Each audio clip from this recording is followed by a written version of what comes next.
Y si tú no me quieres, me voy para Venezuela a comer arepa y cachapa. ¡Ay, hombre!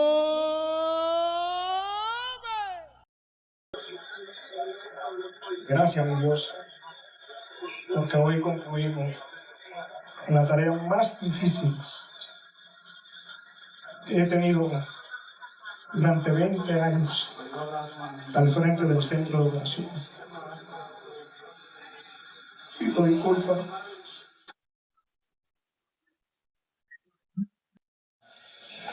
porque cada vez que vemos a una persona reclamar por su deudo, por su pariente, nos llenamos de impotencia. El saber que personas continuaran atrapadas y que todavía no habíamos podido llegar.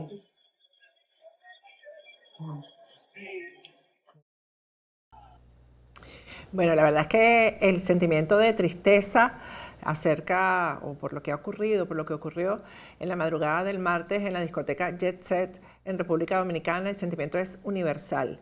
Es un luto colectivo. De eso vamos a hablar el día de hoy. ¿Por qué algunos hechos golpean más las emociones que otros?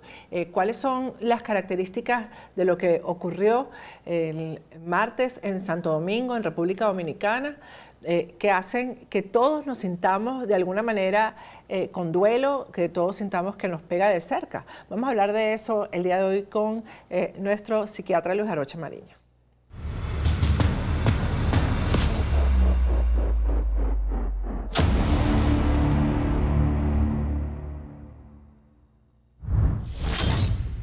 La tragedia ocurrida en la discoteca Jet Set en República Dominicana ha sido algo que nos ha afectado a todos emocionalmente.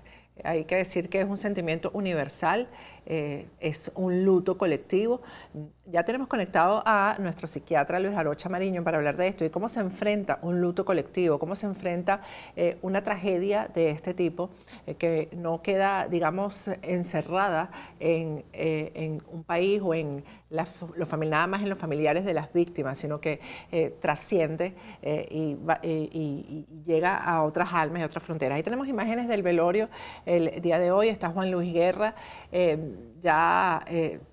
la mayoría de las personas que se encuentran todavía tapiadas ya se dan por muertas. Lamentablemente 25 venezolanos estaban en la discoteca, 19 han sido localizados sin vida ya. Dos de ellos, ahí tienen ustedes la información de Andreina Ramos, de la periodista Andreina Ramos. Dice que el resto, es decir, 6 personas, 6 venezolanos están todavía desaparecidos. Dice, los venezolanos con estatus regular en Dominicana tenían un seguro de repatriación en caso de emergencia. Autoridades se encuentran trabajando para atender las solicitudes de las víctimas para entregar los cuerpos. Obviamente esto va a llevar unos días. La dimensión de la tragedia todavía no se cuantifica. Hay una gobernadora entre las víctimas. No sé si tenemos en producción la información para verla, la gobernadora de Montecristi, que fue quien desde el hospital todavía, estaba convaleciente, fue quien llamó al presidente Abinader para darle la información de lo que había ocurrido. Ella estaba disfrutando del concierto de Rubí Pérez en la discoteca y ella falleció en el hospital. Tenemos una foto que también es como muy representativa de la tragedia que ocurrió aquí. Vamos a ponerla en pantalla, el matrimonio de una parejita. Ella, ahí la tienen ustedes en pantalla, era la única hija de Alejandro Grullón, que es el presidente del Banco Popular en República Dominicana, y él es el único varón del actual ministro de Obras Públicas. Es decir, esta es una tragedia. Siempre en la historia, cuando vemos tragedias de este tipo, en Venezuela ocurrió, por cierto, una tragedia también en una discoteca.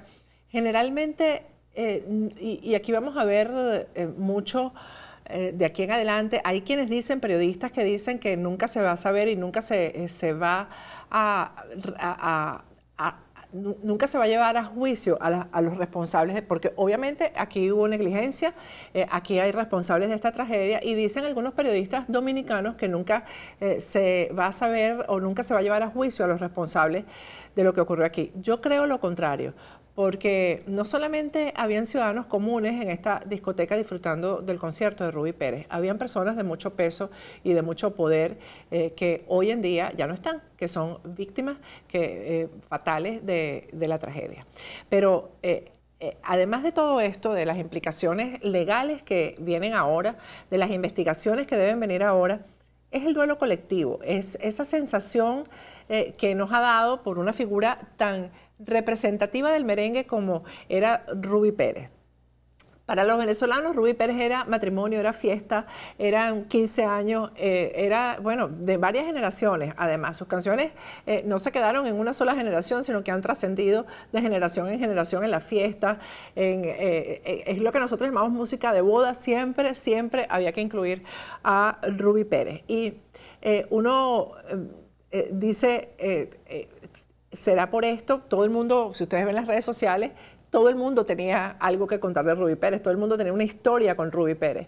Y esto quizás es lo que marca el luto colectivo, la tristeza colectiva que se siente y sobre todo estas reflexiones que las vemos también en las redes sociales de que hoy estamos y ya en un minuto podemos no estar y que qué estamos haciendo con nuestra vida. Eso es una reflexión también colectiva que ha surgido después de esta tragedia tan terrible en República Dominicana.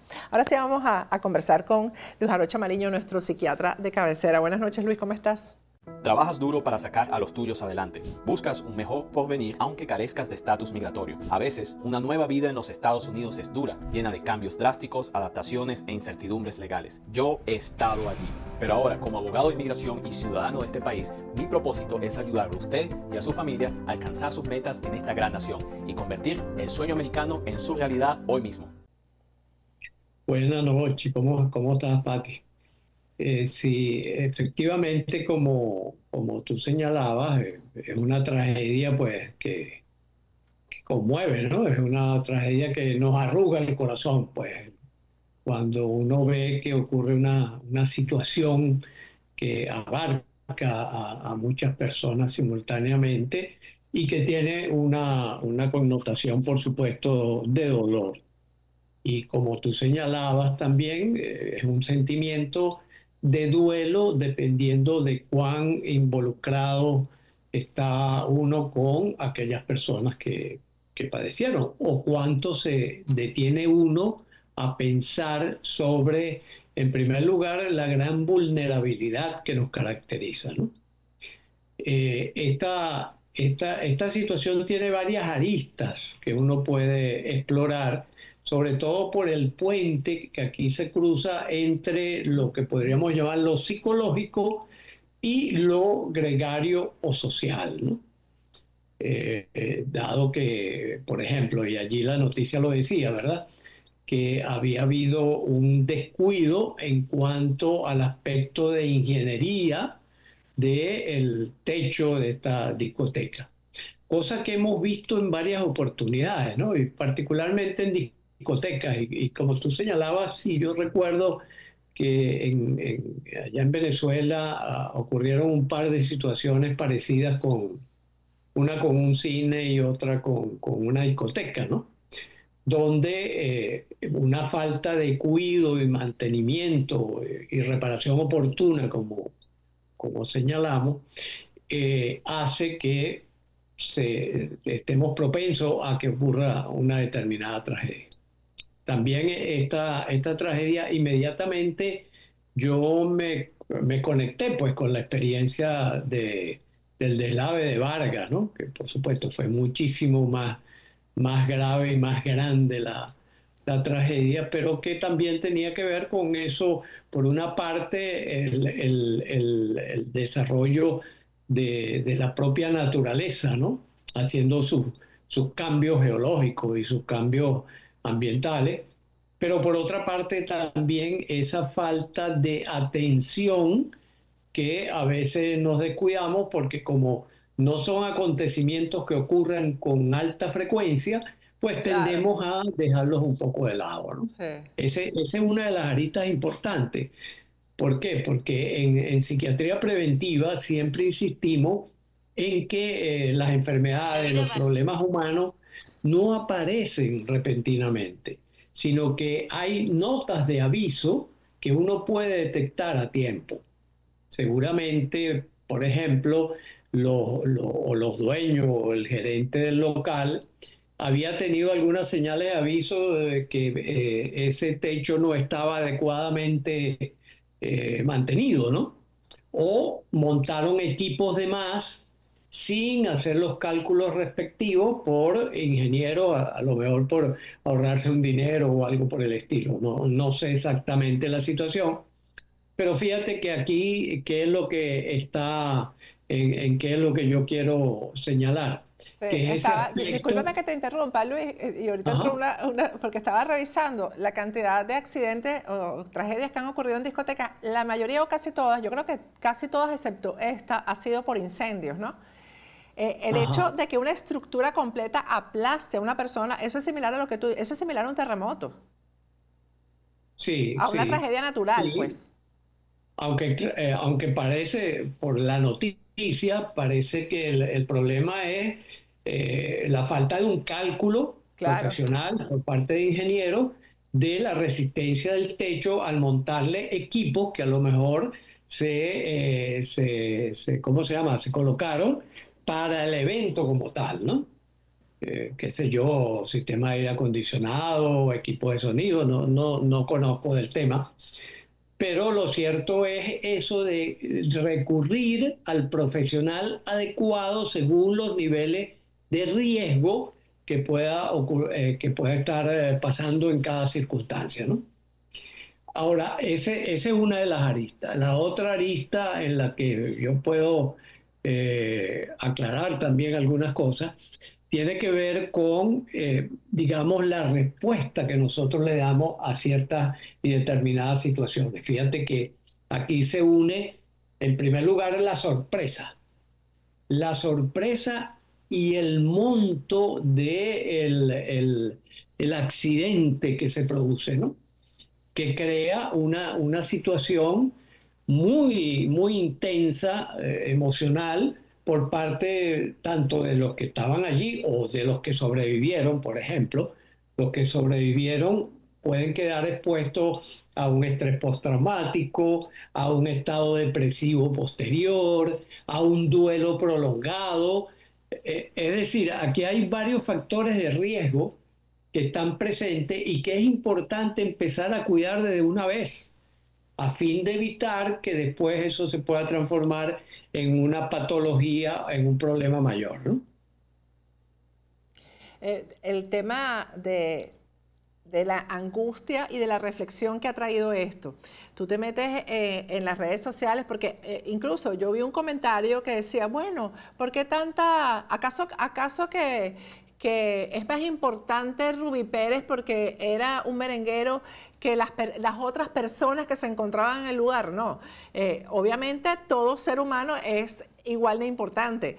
El tema es que muchas más personas conocen a Rubí Pérez por su desempeño Claro. las partes individuales, por decirlo de alguna manera, que se encontraban en el recinto. Pero hay una reflexión que se ha repetido muchísimo en las redes, Luis, acerca de qué hacer con nuestra vida. Es decir, estamos haciendo algo con nuestra vida, porque a él se le fue la vida de un segundo para otro. O sea, nadie podía prever que ese techo se venía abajo. Obviamente, la emoción con la que él estaba cantando, por cierto, que estaba cantándole a Venezuela, aparentemente, o minutos antes le estaba cantando las canciones, las gaitas venezolanas. Entonces, la reflexión que viene después de una cosa como esta es una reflexión colectiva de qué estoy haciendo con mi vida. Quizás ya mañana no estoy. Todo el mundo está escribiendo Sí. sobre eso. Nos recuerda la vulnerabilidad. La La vulnerabilidad, exacto. vulnerabilidad que, por supuesto, no se queda en una simple vulnerabilidad, sino que nos traslada, por ejemplo, al lugar de la esperanza y de la desesperanza, ¿no? Ese espectro que es tan valioso para nosotros los humanos porque es el gran motivador. El gran motivador es qué esperanza tenemos acerca de lo que estamos haciendo. Porque recordemos que nuestra mente-cerebro, vamos a llamarlo así, es una inclinación a qué voy a hacer a continuación. ¿Qué voy a seguir haciendo o qué voy a hacer de novedoso? Esa es la gran pregunta que está oculta dentro de cada uno de nosotros. Y es lo que nos sirve como de detonante para hacer o dejar de hacer en un momento dado, ¿no?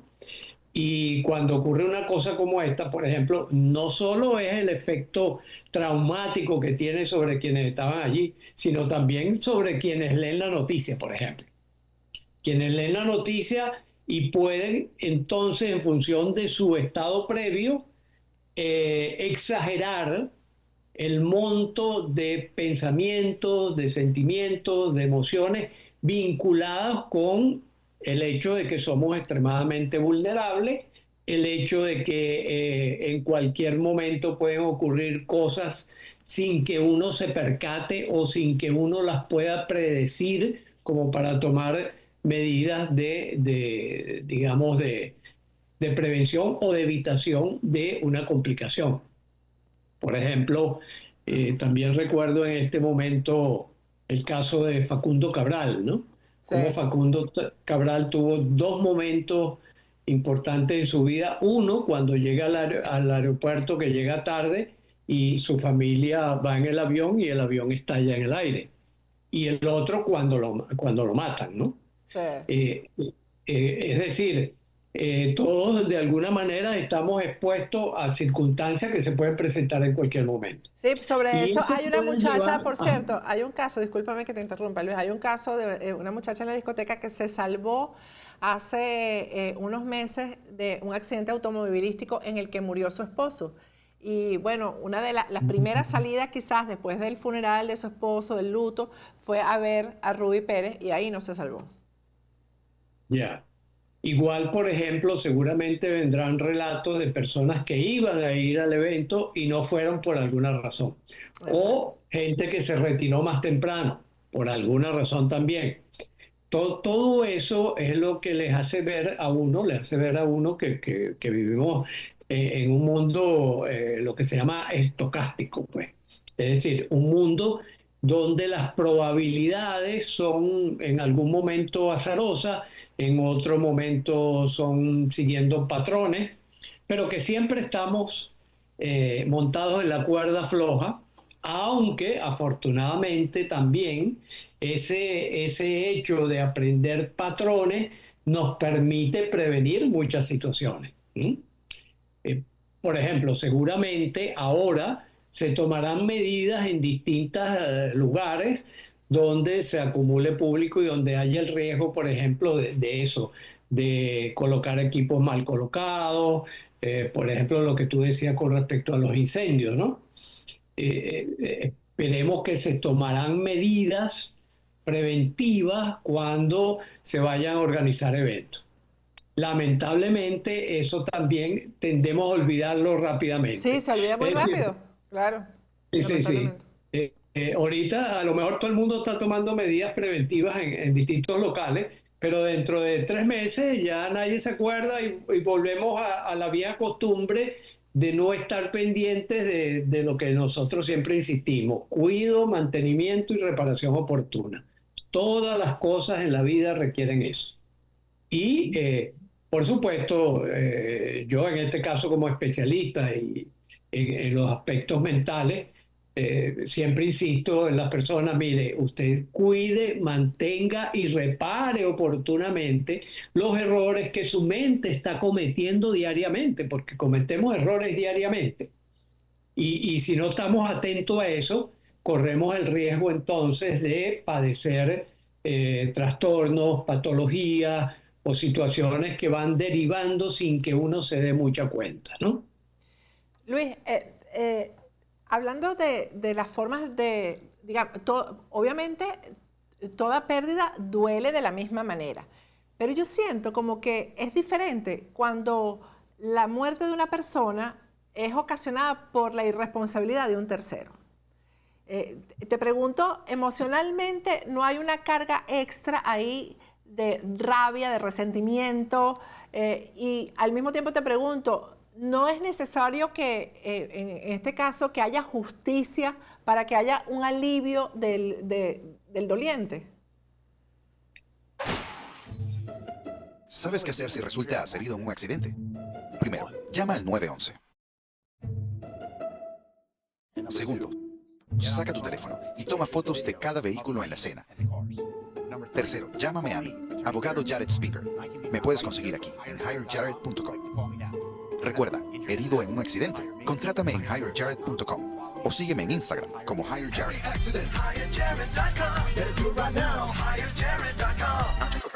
Sí, fíjate que es un fenómeno interesante que en toda situación dolorosa hay la tendencia natural de buscar un culpable, ¿no?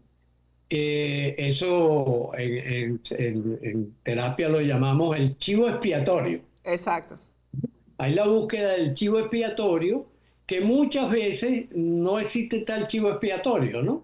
Sino que es un producto de las circunstancias. Ahora, cuando sí se ubica a un responsable o a uno responsable, que a veces es uno mismo, por ejemplo, las personas que tienen tendencia a la tristeza y a la depresión, tienden a ubicar el chivo expiatorio dentro de sí mismo, ¿no?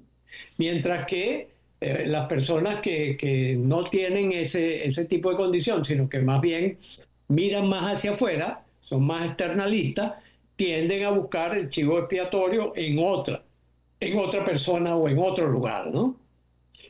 A veces hasta incluso de carácter metafísico, ¿no? Uno tiende a culpar a los santos, a los ángeles, Sí. a Dios mismo, ¿verdad? Muchas veces, ¿por qué me haces esto, Dios mío? ¿No? Un poco es como que Él me lo mandó, Él me lo recetó, ¿no? Y por supuesto, cuando hay esa identificación del chivo expiatorio, uno busca una penalización que de alguna forma repare el daño causado, ¿no? Porque eso tiene otra función importante, que es que si tú no penalizas, ¿verdad? Si tú no penalizas los errores, ¿qué ocurre? Que la tendencia a repetirlo se presenta con más facilidad. Claro. Y que incluso otros, para los cuales nosotros podemos ser modelos, ¿verdad? Dicen, ah, no, bueno, hay la impunidad, ¿no? Aquello que llaman la impunidad.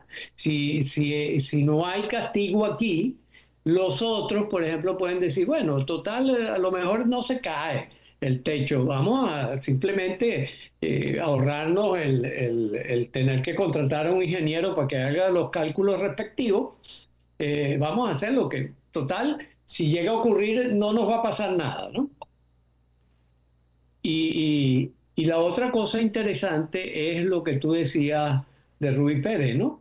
Que es la cuestión de que quién está cercano a mi corazón, Sí. quién está cercano y quién está lejos.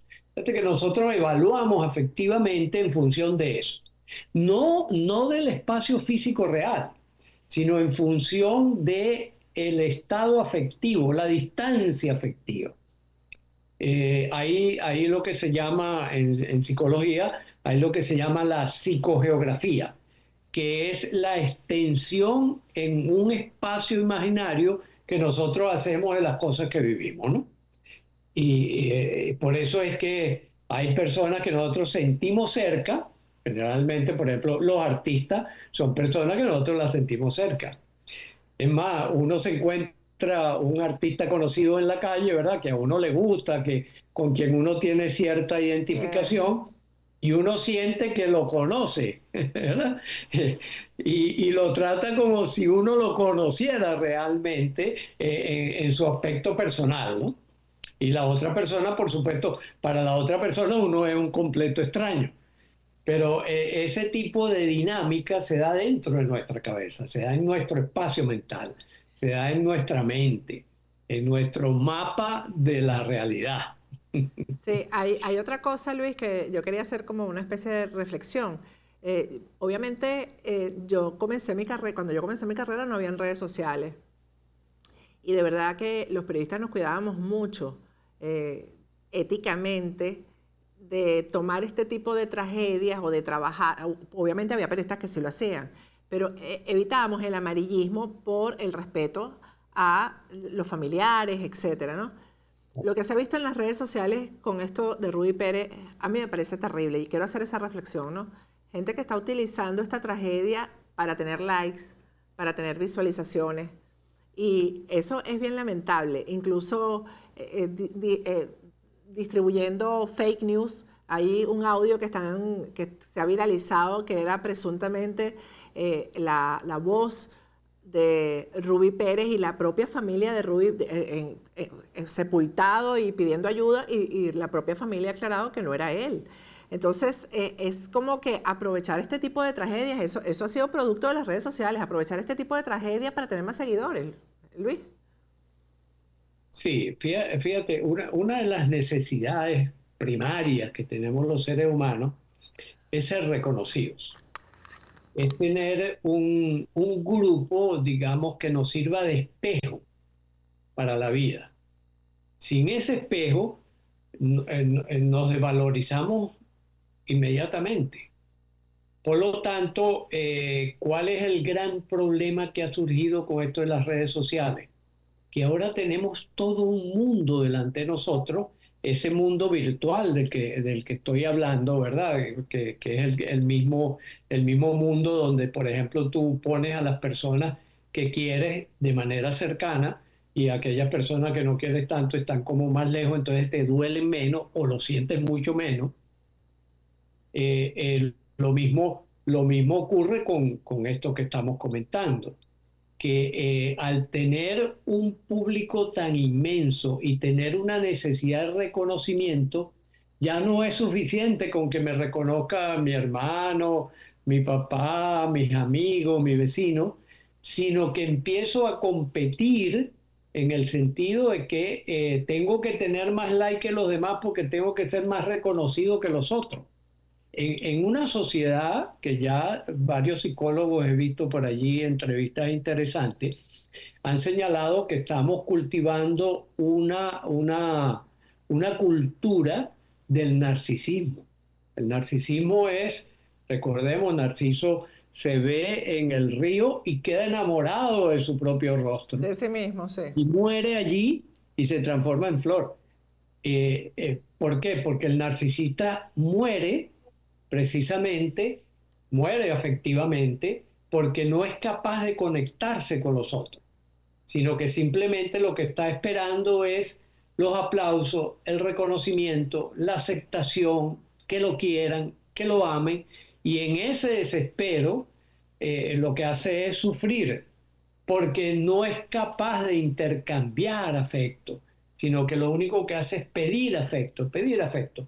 Y cuando uno está únicamente pidiendo afecto, las otras personas se cansan de dar, porque se trata de un intercambio en esa necesidad de reconocimiento y de ser querido, de ser acompañado, de ser apoyado, ayudado.